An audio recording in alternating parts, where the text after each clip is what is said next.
हम दरिया हैं, हमें मालूम है हुनर अपना।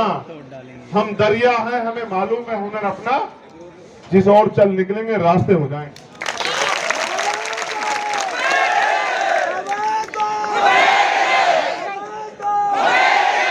संघर्षों के साए में घनघोर जवानी पलती है। संघर्षों के साए में जवानी पलती है, घनघोर जवानी पलती है। और इतिहास उधर झुक जाता है जिस ओर जवानी चलती है। अब आप समझिए, बताओ जवानी से टकराने चले, मैं कह रहा हूं जवानी से टकराने जाएंगे, राजमहलों से खंडरों के रास्ते हो जाएंगे। हम नौजवानों से जो उलझेंगे वो फना हो जाएंगे। चलना तुझे आता है तुम्हारे लिए, क्योंकि 10 महीने से आंदोलन कर रहे हो ना, कोई साथ ना दे तेरा। चलना तुझे आता है, हर आग से वाकिफ है, चलना तुझे आता है।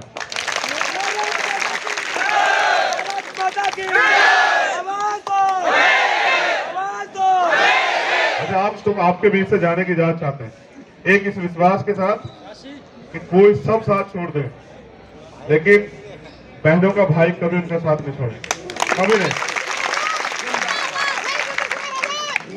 ये पकड़ना है कौन? सरफरोशी की तमन्ना हमारे दिल में है, देखना है जोर कितना बाजुए का दिल में है। सरफरोशी की तमन्ना हमारे दिल में है, देखना है जोर कितना बाजुए का दिल में है।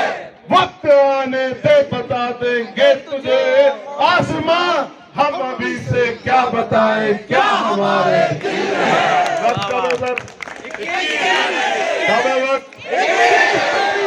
बहुत हल्की आवाज। अरे हम अकेले दहाड़ेंगे तो वहां तक खबर जाएगी कि कोई बोल रहा है। बताओ कौन सी तारीख है?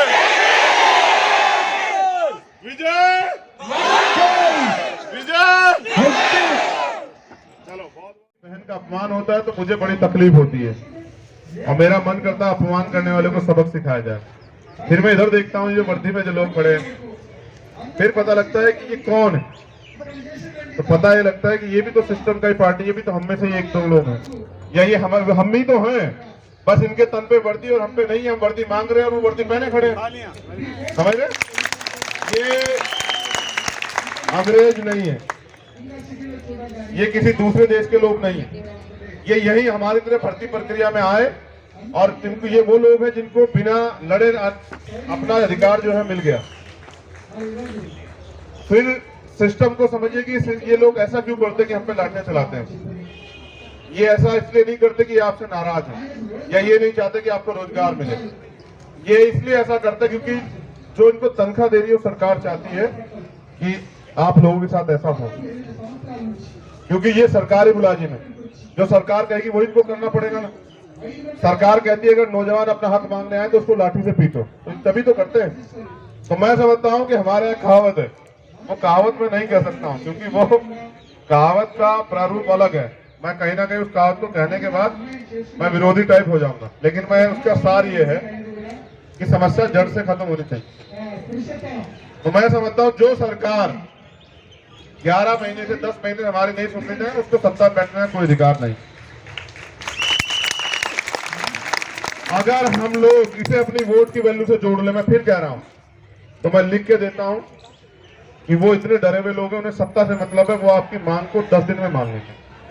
पहली बात तो बहुत सारे लोग हैं जिनको नौकरी की जरूरत थी, बहुत कम लोग यहाँ उपस्थित हैं, लेकिन कुछ बच्चे ऐसे हैं जो लंबे समय से उपस्थित हैं। एक आंदोलन हम लोग जीतने कगार पे, मतलब शिक्षक भर्ती वाला जो लखनऊ में चल रहा था, आंदोलन वही सफल होता है जिसको लगातार चलाया जाए। आप लोग लगातार लड़ रहे हैं, तो हमारे नेता हिमांशु जी ने हमसे कहा कि वो लोग लड़ रहे हैं, वो आपको चाहते हैं। महेश जी ने भी, राकेश कसाना जी ने, सबने हमें फोन किया कि आपको आना पड़ेगा। हमने कहा एक डेट तय करते हैं। आज मैं सच में बताऊं, मैं लड़ने नहीं आया, आज तो मैं आपको बताने आया कि हम लोग लड़ सकते हैं।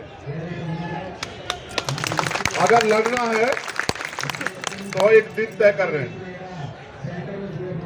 फिर आना लड़ने, और फिर ये बात तय करके आना विजया विजय। आप घबराओ मत, बिल्कुल मत घबराओ। युवा वो शक्ति है जिसने अच्छे अच्छे को झुका दिया है। युवा रीढ़ है देश की, उसे कोई नहीं झुका सकता, कोई नहीं झुका सकता, ना कोई ऐसा जन्मा है जो झुका दे। क्योंकि मैं जिनको आदर्श मानता हूं वो करतार सिंह सराभा, शहीद करतार सिंह, 19 साल के थे जब देश की आजादी के लिए शहीद हुए। उनको आदर्श माना शहीद आजम सरदार भगत सिंह ने, और वो 23 साल के थे जब वो शहीद हुए। एक और बड़े क्रांतिकारी हुए जिनको हम कहते हैं शहीद शिरोमणि उधम सिंह जी, 21 साल बाद वो अपने जो संकल्प लिया था उसको पूरा कर पाए। तो नौजवान कमजोर नहीं होता, बस कमी होती है कि वो संकल्प लेता है नहीं लेता। मैं आपसे जानना चाहता हूँ, जीतना चाहते हैं नहीं जीतना चाहते बताओ। मंच पे बैठा कोई नहीं बोलेगा, क्योंकि आप अगर उनमें से होते तो उनके बीच होते। आप मंच पे हैं तो आप उनमें से नहीं, बिल्कुल नहीं है। हम स्पष्टवादी आदमी, हम अपने लोगों को भी सही समझाते हैं कि जिनके लिए लड़ रहे हैं उनके जैसे बंद हो जाओ, उनसे दिल तो मिलाओ, उनको विश्वास दो कि आप उनमें से एक हो, आप उनको छलोगे नहीं। आप आगे सिर्फ अपनी बात जाके चले तो नहीं जाओगे, आप उनको और धोखा तो नहीं दोगे। अगर ये विश्वास बनाना तो उनके जैसे उनके बीच में रहना पड़ेगा, तभी तो वो समझेंगे कि ये हम में से है या हमसे अलग है। मैं एक नौजवान हूँ, मैं बेरोजगारी का दर्द समझता हूँ, क्योंकि मैं हम पे जो कार्यकर्ता ना बड़े पैमाने पे नौजवान, और वो सब लोग बेरोजगार। अगर उन पे रोजगार होता तो वो बेचारे नौकरी नहीं कर रहे होते। अच्छा, ऐसा भी नहीं कि एजुकेटेड नहीं है, पढ़े लिखे लोग हैं, जो अहर्ता है उसको पूरा किया है, MA किया है, MBA किया है, MCA किया है, PhD की है, और तमाम तरह की जो डिग्रियां हैं, चाहे वो ग्रेजुएशन हो, पोस्ट ग्रेजुएशन, सब किया है, लेकिन नौकरी है ही नहीं। सरकार बस दावे करती है कि 25 लाख नौकरी दी, 2 करोड़ रोजगार दिए। वो जो इतना बड़ा पत्र आपने मुझे लिख के दिया ना, वो पत्र सबको पता लग जाएगा अगर आप तय करो, अगर एक दिन रख दे कि भाई हमें संसद भवन का घेराव करना है। सत्र चल रहा है लोकसभा का, 23 तक है सत्र। कोई मीडिया साथी बताया क्या है जानकारी? कब तक है सत्र? 29 तक। बताओ, लड़ना चाहते हो नहीं चाहते हो बताओ पहले। देखो, हम आदमी बने ना सिद्धांतिक हैं, उन लोगों पे समय नहीं खर्च करते जो लड़ना नहीं चाहते। कौन मान रहा है? तुम्हारे बीच पता है क्यों है? क्योंकि तुम 10-11 महीने से यहाँ बैठे हो। अगर तुम आ जाए होते तो हम नहीं आते, हमारे लीडर्स आते आपके बीच में। हमने जांच किया कि आप लड़ना चाहते हो। बताओ, अगर लड़ना चाहते हो तो क्या कुर्बानी बलिदान के लिए तैयार हो?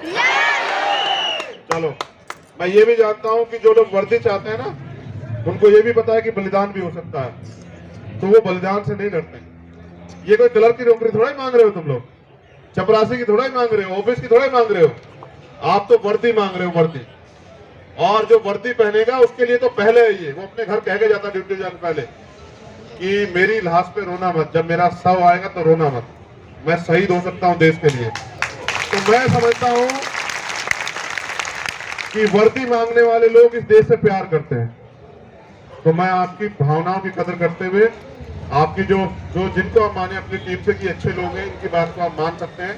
क्योंकि देखो, एक तो यूनिट आपको बनानी पड़ेगी जो फैसला लेगी, सब लोग फैसला नहीं ले सकते हैं। आप जैसे हमने वहां बनाया, 8-10 लोगों का एक ग्रुप बना लीजिए जो लीडरशिप करेंगे, जिनको आप कहोगे हमें इनके ऊपर विश्वास, ये बिकेंगे नहीं, ये टूटेंगे नहीं, झुकेंगे नहीं। उन 10 लोगों से मैं बात करूंगा मैं, और फिर जो मैं तय करूंगा उसमें आपको मदद करनी पड़ेगी। फिर देखते हैं हार होती है जीत होती है। यहाँ तो असम की बच्चियां मुझे दिख रही है। कौन है असम से? हाँ, देखने लग रहा है मास्क भले हो, लेकिन पहचान तो आ ही जाता है। ये देश इस तरह से, इसकी भौगोलिक परिस्थितियां बहुत अलग है। हर 100-200 किलोमीटर में भाषा बदल जाती है, रंग बदल जाते हैं, खान पीन बदल जाता है, कपड़ों का पहनावा बदल जाता है। बड़ा अजीब है, ये बहुत बड़ा देश है। यहाँ तो ऐसे प्रदेश है जहाँ इनके मुकाबले के देश है दुनिया में। लेकिन आप काम की बात सुनो, बुनियादी, अगर कोई MP MLA की सीट रिक्त हो जाए तो 6 महीने के अंदर उनको वहां उपचुनाव कराना ही कराना है। किसी डिपार्टमेंट का मंत्री ना रहे तो वो पद उनको भरना ही भरना है। इलेक्शन होंगे अभी यूपी के साथ 5 स्टेट के चुनाव में, तो वो 2 महीने में कराना ही है। लेकिन भर्ती नहीं कराएंगे, भर्ती कराएंगे 3 साल में। 2018 की भर्ती 2021 में, 3 साल तक उस नौजवान को रगड़ेंगे, परेशान करेंगे, तोड़ेंगे, उसकी हिम्मत को निचोड़ देंगे। ये सरकार दे रही है हमें सावधान होना पड़ेगा। मैं पूछ रहा हूं, जब इस देश की रक्षा सर्वोत्तम है और उसके लिए बजट है, तो फिर सुरक्षा जो कर्मचारी उनकी व्यवस्था पूरी क्यों नहीं कर रहे? जब इस देश के लिए नेताओं की जरूरत है तो इस देश के सुरक्षा कर्मियों की जरूरत को क्यों नहीं पूरा कर रहे हो? जब वो भर्ती 6 महीने में हो सकती है तो कोई भी भर्ती देश की 6 महीने में क्यों नहीं हो सकती है? और फिर चुनाव कराते हो तो जो जमानत जिसकी बच जाए, जैसे वोट पा जाए तो उसकी जमानत के पैसे वापस करते हो। मैं वहां बता रहा था बैठ के, हमसे फार्म के पैसे लेते हो पूरे और फिर वापस नहीं करते हो, और फिर भर्तियां रिजेक्ट कर देते हो। भर्ती आती है फिर पेपर लीक हो जाते हैं। तो कहां है ट्रांसपेरेंसी? ट्रांसपेरेंसी वही है कि इस देश की का लोकतंत्र, देश का कॉन्स्टिट्यूशन, सत्ता में बैठे हुए लोगों के घुटनों के उसमें चौखट जो होती है ना, वहां दम तोड़ चुका है इस देश का लोकतंत्र, इस देश का न्याय, इस देश की व्यवस्था, इस देश का संविधान आज जकड़ा गया, गुलाम हो गया है नेताओं की चौखट के आगे। और मैं समझता हूं कि आपको अपने अधिकारों के लिए तैयार होना पड़ेगा। भाई आप में कोई कमी तो नहीं है? मेडिकल फिट होना आप लोग? फिर नियुक्ति क्यों नहीं है पता है? इसका कारण सरकार ये जानती है कि अगर ये 50,000 रुपए की 40,000 रुपए की नौकरी करेंगे ना, तो फिर ये अपने बच्चों को, जो आर्थिक रूप से कमजोर वर्ग के लोग हैं, ये अपने बच्चों को प्राइमरी स्कूल में नहीं पढ़ाएंगे, ये फिर पढ़ाएंगे इंग्लिश मीडियम में। और फिर इन्हें रोटी के लिए सुबह शाम परेशान नहीं होना पड़ेगा। तो ये देश के बारे में सोचेंगे, देश में क्या हो रहा है। एक पूरी साजिश के तहत इस देश को गुलाम बनाने की प्रक्रिया चल रही है।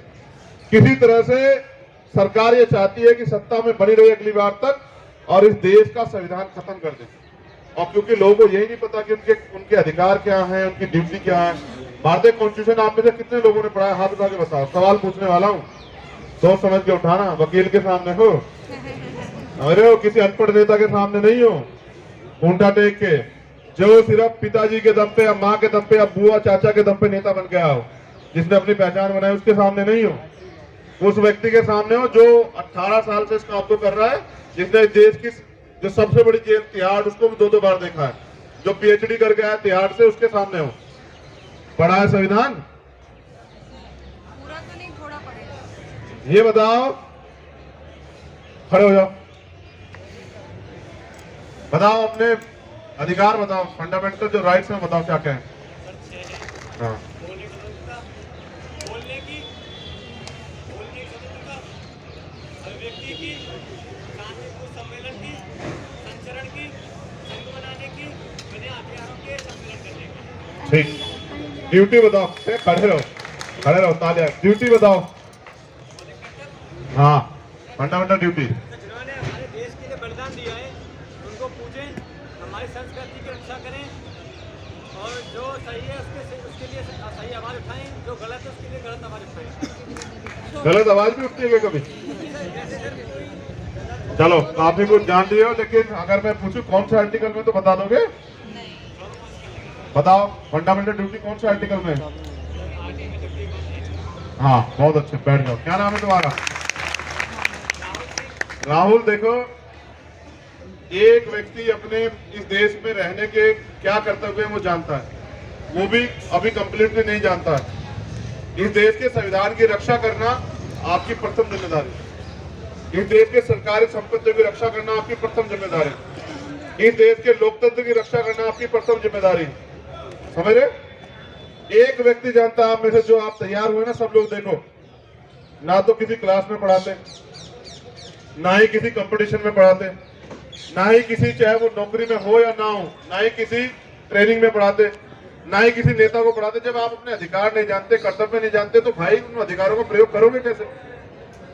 इसलिए मैं आपके बीच में आज आऊं ये बताने के लिए कि सर, जिससे देश चल रहा है ना, कहते हैं कि सारे नेता कॉन्स्टिट्यूशन चलते हैं, सुप्रीम कोर्ट कॉन्स्टिट्यूशन चलता है, हाई कोर्ट कॉन्स्टिट्यूशन चलता है, सरकारें कॉन्स्टिट्यूशन चलती है, क्या कहीं कॉन्स्टिट्यूशन पढ़ाया जाता है?